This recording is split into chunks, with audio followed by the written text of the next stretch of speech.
been rendered homeless in the Valley Besenge neighborhood here in Douala, the economic capital of Cameroon. This time around, not by the usual demolition exercise which took place last week, but a fire outbreak is the cause of this havoc, as we hear more with Julian Dambi in the next report.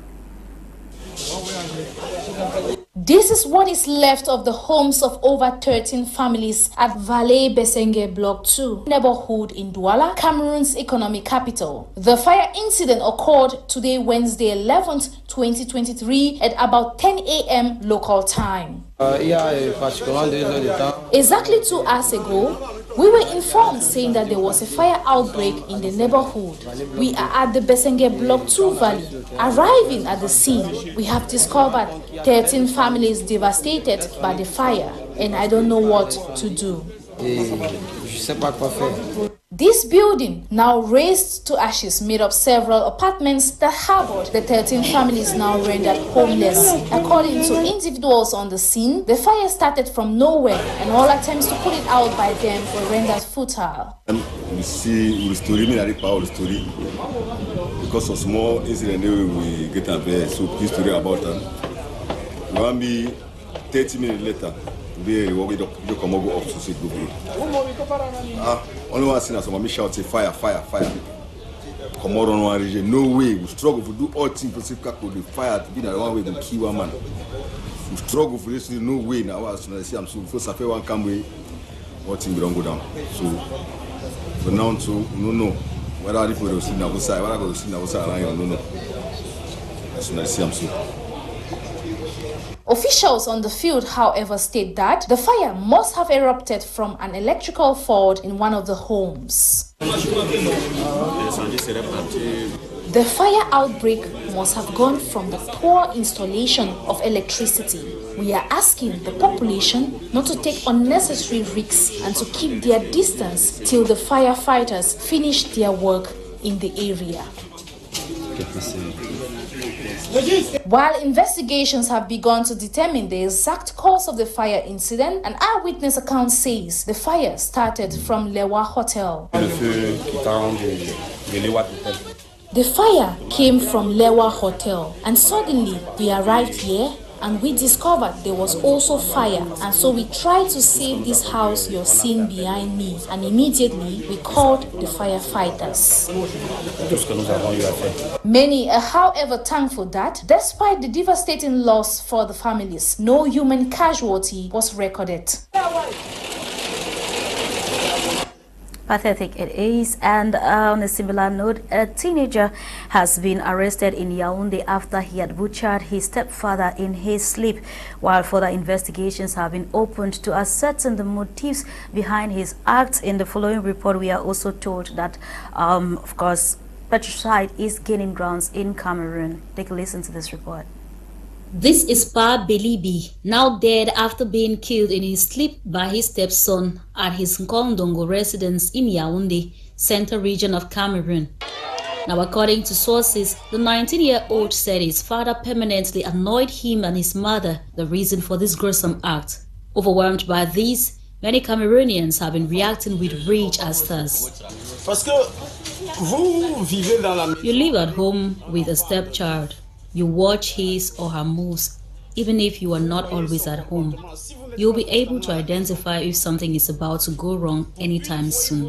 On the other hand, this could also be as a result of some maternal influence, because if the mother was aware of such moves, she would have signaled the father to complain about the child's poor behavior. So if the mother said nothing, then it's suspicious. Meanwhile, many have also denounced the act, as claims hold that there can't be any reason good enough to justify this. It's unjust. Even if the father was guilty of his accusations, the child had no right to murder the dad. You know, when you get to the point of killing a human being, it's already becoming complicated. But it depends on the mother's influence too, because it is the mother who can be the best teacher to her child. Now, given that the act has stemmed from a place of zero comprehension, this trader would now react differently. Dialogue is very important in resolving any kind of misunderstanding, in this case, between the mother and the child, because there would always be problems in the family. Meanwhile, parents too must also try to always show their love towards their children. Although no one knows what truly prompted the young man in committing such an act, as inhabitants of the neighborhood have even described Pa Bilibi as peaceful. The boy in question is currently behind bars as investigations have been opened. And in recent times, patricide is becoming very rampant in Cameroon, as it was only in December 28, 2022 that a 22-year-old man in the West region also claimed the life of his dad, who had failed to offer him Christmas money, he said. And recently, a 15-year-old had just killed the dad in Bamenda, and the unanswered question is, what measures are actually being taken to contain these acts from reoccurring? And away from that, a 4-day sensitization campaign aimed at creating awareness in a bid to enable stakeholders in helping children who are vulnerable and also those who are still to have a better life in the society is ongoing in the East region of Cameroon. Pioneered by the Minister of Social Affairs, Pauline Ngonde, the visit is part of activities marking the 6th edition of the National Solidarity Week and Entrepreneurship, of course, as we hear more in the following report with Joy Ngong. Within the framework of the 6th edition of the National Solidarity and Social Entrepreneurship Week, the Minister of Social Affairs, Pauline Ngonde, is on a 4-day working visit to the East region from the 10th to the 14th of January 2023. This visit is to meet and sensitize stakeholders on the need to help the less privileged and vulnerable population. And that's the equation today for us, to mobilize all the stakeholders, all our partners, to examine the different problems that the socially vulnerable person face, and to find collective response in order for it to be efficient. So, according to Minister Pauline Ngonde, the goal of this edition of the National Solidarity and Social Entrepreneurship Week is to raise awareness and encourage the collective participation of all segments of the Cameroonian society in the solidarity effort in favor of the socio-economic inclusion of socially vulnerable persons. We're very happy today to realize that we have many mayors who came because the decentralization was the main activity to launch this week. So they came to tell us their preoccupation. What are they facing? What can be done to ameliorate the well-being of socially vulnerable persons? The week will have other activities, but for the time being, we are very satisfied to have all these stakeholders with us. This 6th edition of the National Solidarity and Social Entrepreneurship Week is organized under the theme Stakes and Challenges of Social Protection in Cameroon. You're watching the 9:30 a.m. Prime Flash coming to you live from My Media Prime Television. Let's now talk health, where drug and substance abuse are becoming a norm in the society, often triggered by peer pressure, the feeling of belonging, poor parental upbringing, and also parental laxity, amongst other causes. In this light, our health reporter Bukengo Wadi in the upcoming report will now raise concerns of the dangers of this ill if not kept with time. Illicit drug trafficking and abuse is becoming a rising threat and growing addiction in the country. Many youths buy and consume them these days regularly without prescription. Over time, this medication and its overuse become a threat to their health, life, and overall well-being. Drug abuse. It is something that is repeatedly done, a pleasure that people derive in taking drugs, repeating the same kind of drugs, not only taking it frequently. Another problem is that we abuse even the drugs that are being prescribed to us. You start your treatment and you don't finish it. That is still drug abuse. It's something that is eating up, especially amongst the youth today in our societies and even in the country. With acts of juvenile delinquencies surging in the country, such as armed robbing, prostitution, acts of grandeur including murder, poisoning and more, the effects of drug abuse on one's health is severe. Number one issue about drugs is mental issues. You have them, they are schizophrenic. You have most of them, they suffer from dementia. You have some of them also. You look at them, they look very unkept. Forgetfulness, depression, there is stress, there is anxiety. All those are psychiatric disorders that they suffer from. Some of those drugs are very toxic. Of course, they will affect their liver. They can even affect the kidney, because if the kidney is not able to filter or to absorb, you realize that the kidneys will be knocked off. Worthy of note is the fact that drug abuse can be managed as stated by the medical personnel. Communication, yes, has a lot to do. Because when you notice those factors, when a child is going into mental crisis, nobody will tell you. Just looking at the child, you'll be able to assess. So if at the level of the house you cannot handle it, what you do, you take the child to the hospital. We have psychiatric doctors who are responsible for that. Samples are collected, they are sent to the lab to try to... Meantime, the year 2022 has seemed to have been the most dreaded in the Cameroonian musical landscape as three Makossa icons dropped dead. And also we are getting details from Eileen Sama, how these people died and also the impact that they left in the musical scene. Take a listen to this report.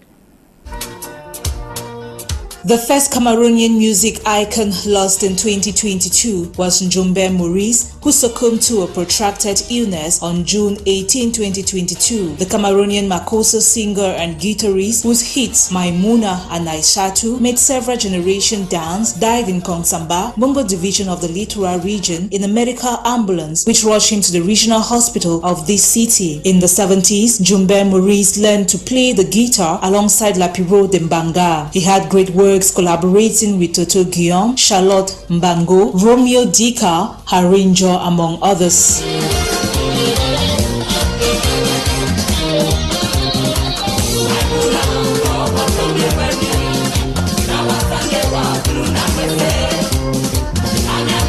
Another Cameroonian music giant who left the stage on December 12, 2022 was Ekambi Louis Briand at the Lakintini Hospital, Douala, following a protracted illness at the age of 74. Nicknamed Mota Munyenya, meaning big man, Ekambi Briand made a significant contribution to the development and renewal of Makossa music, making great use of his piano, wind, and string instruments. The Makossa legend, who recorded a huge repertoire of best Makossa pieces, had hit songs that never go old, including Jongele Landolo, Elongi, and Misoloki. Ekambi Briand also worked with the greatest artists Cameroon ever produced, like Manu Dibango, Toto Guillaume, and Francis Bebe, just to name but these. Cameroonians and people across the world are yet to give Ekambi Briand their last respect.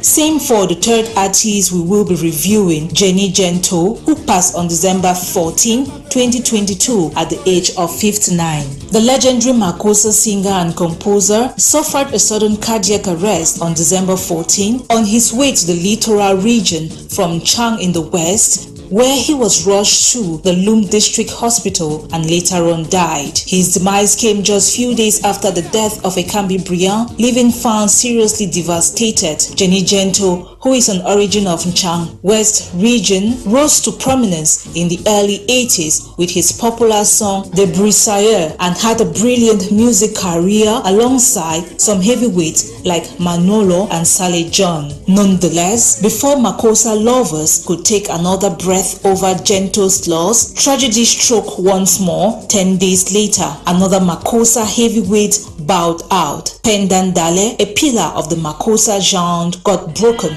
on December 26, 2022. 64-year-old Cameroonian singer and guitarist was found dead in his apartment in Paris with no complaints of an illness hitting the media. Pendant Dale, who is a native of Bonadibong, Douala, began his musical career in the 70s, playing guitar in the group Les New Stars. At the age of 18, he joined the Cameroon Armed Forces, where he stayed for 4 years and played in the naval band. His hit songs among others include Bonadibong, Nabele Nawodi, and Dikom Lam Lamoto. Pendant Dale worked closely with other Makossa icons like Emile Kange, Henry Jaw, Saleh John, and Manu Dibango. He is yet to be laid to rest as funeral arrangements continue. A great loss. That was Eileen Sama reporting there, and that story concludes today's story, of course, of edition of Prime Flash. Thank you for watching. The news has been produced by Elvis, Modika. My name is Dolly Ngonde for presentation. At exactly 10 a.m. Cameroon time, the brief is coming up with Lasha Kingsley, and co-host in the house comes up at 11 a.m. More interesting programs will be yours, coming to you only from the African Eye. Goodbye for now.